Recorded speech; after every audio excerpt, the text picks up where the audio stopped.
On that notion that Steve was just talking about, it's so uneven, right? And the data that Steve is talking about and the expectations are so uneven. How patient is the market going to be with the recovery? The market has been incredibly patient and will continue to be patient because it feels that its back is covered by the Fed.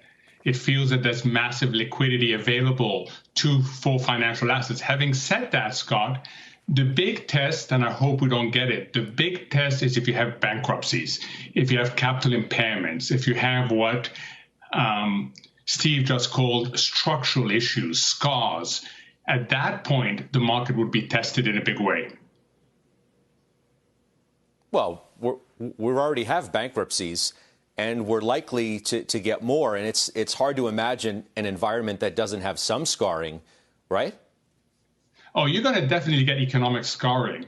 The question for the marketplace is how much of that is translated into outright defaults and therefore loss of capital in a way that the Fed cannot save you. I worry about this, but the marketplace has been quite curious. And you heard from Mike. Put the big tech theme aside, which has been a very strong theme, put that aside, and basically it's a stalemate. On the one hand, concerns about the fundamentals and fiscal policy. On the other hand, very strong technicals because of the Fed and because of retail investors. That is the balance right now that's in play.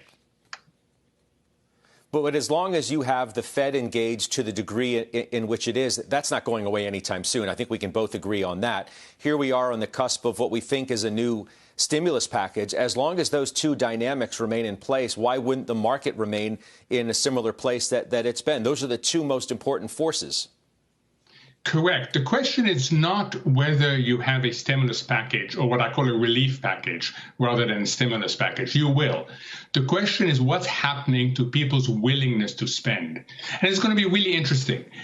When people get the $1,200 checks this time around, will they rush out like they did last time and spend it? Or will they be more cautious because this virus has lasted a lot longer? The reason why economists are so divided, as Steve pointed out, is because there is no agreement on how the household sector will react. And that's going to be a real test, Scott, in the weeks ahead. It's about willingness and not just ability.